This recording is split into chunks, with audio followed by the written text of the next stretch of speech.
On this episode of Explore the IRL podcast, my guest is Tim Harrison from Native Butterfly Flowers, a nursery in Melbourne, Florida, specializing in native plants.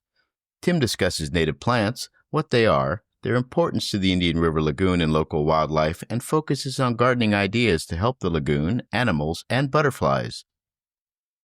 So thanks so much, Tim, for joining us. Tell us a little bit about who you are and what you do. Oh, okay. Well, my name is Tim Harrison, and with my wife, I run a nursery called Native Butterfly Flowers here in Melbourne, Florida. We grow Florida native plants for the birds, butterflies, and bees. We are currently propagating about 300 species of wildflowers, shrubs, and trees. We also grow clump grasses and aquatics. We have a retail location here in Melbourne, and we're open Wednesday through Saturday. That's great. So tell me a little bit of what do you mean by native plants? Good question. So native plants are plants that are pretty much got here on their own before Europeans came over to North America.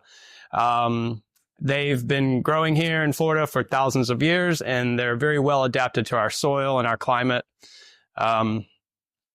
There's about 3,000 or so species of flowering plants in Florida, from the Panhandle to the Keys, and we try to grow as many as we can. And so when you think about Florida, obviously pretty large state, north to south, right, east to west. Are there correct, different zones or areas that you might want to consider when you're looking at natives? Yeah, so we're actually in a really good location here in Central Florida. We're actually in a transition zone where we have plants that are naturally grow here that grow all through the East Coast and down into Central Florida. But once you get down a little too far south, about Fort Lauderdale, they peter out and stop. But we also have plants that grow here naturally from the Keys and from South Florida that grow up to about Daytona. And then they won't go any further because of the cold. And so in Central Florida, from about Melbourne over to Tampa, you have lots of diversity that you can use and grow and plant in your yard for the wildlife. So why should people consider native plants? So native plants are adapted to Florida. We have a huge problem with fertilizer overload in our water bodies, and native plants are adapted to the sand here, and so they never need additional fertilizer.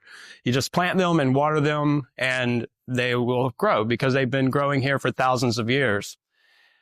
That's one of the most important reasons to transition your yard into a native yard so that you can eliminate fertilizers and chemicals out of the landscape.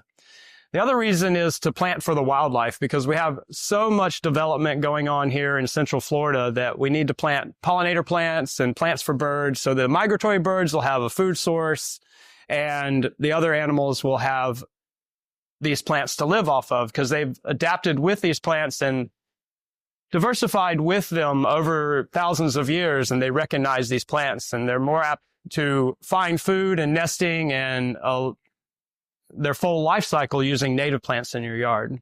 And so you mentioned pollinators, and there are also host plants, and those are associated with butterflies. So can you talk about that? Yeah, so host plants are the plants that the butterflies lay their eggs on for the caterpillars to feed on. And they're very specific. So a lot of butterflies are specific to a certain family of plants, such as legumes and the pea family. They'll lay their eggs on different species of legumes, but other butterflies are very specific. Well, they'll only lay on a certain species or a genus, such as milkweed and the monarchs. And so all the different butterflies have adapted to specialize on their host plant. And this is in order to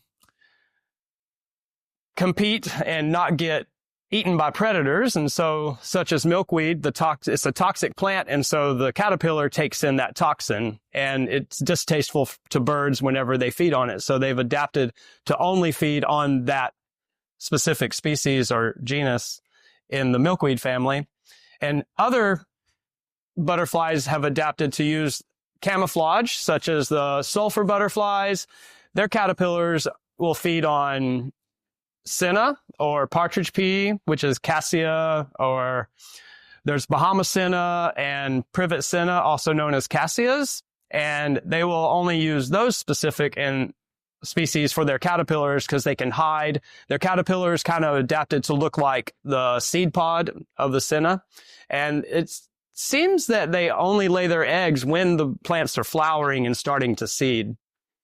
And the pollinators are what they would feed on? Is that how they go around and get their food? Right. So those are the host plants, and then you have nectar plants. And so for a butterfly garden or a pollinator garden, it's good to mix host plants and nectar plants. And different butterflies fly in different levels. And so if you have certain host plant or nectar plants that are 6 feet high, they are going to attract a different species of butterflies than the ground layer of butterflies. So you have the white peacock, which host on a ground cover called herb of grace, but they only fly low. They never go into the tree canopies.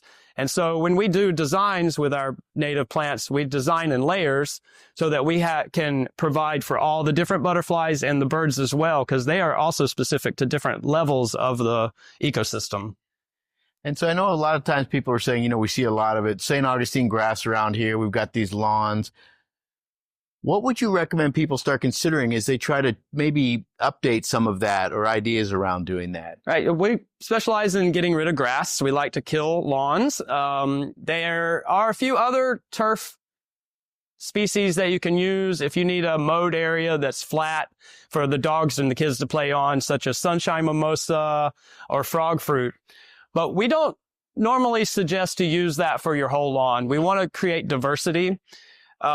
It doesn't block out weeds, and it just creates kind of a flat surface for small areas that you want to have a place to walk, and you can walk on these plants and have kids and dogs play on them.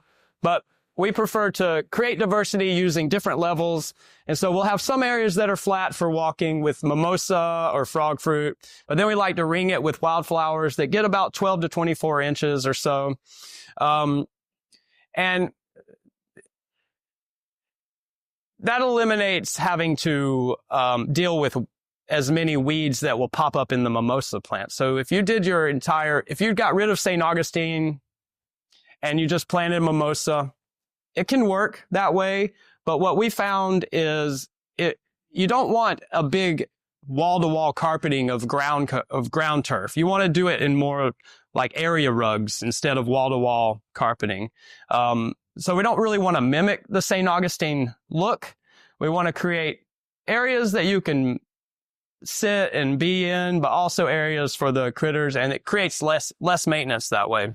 Yeah, and that's exactly the point. These types of yards might use less maintenance, less water than we typically see in a fully lawned yard, etc. Yep. So we recommend watering every day for the first month after you plant your yard, and then twice a week for a couple of years just to get the plants established. If you're working with woody plants, shrubs, or trees, just for establishment. And then you can cut your water off.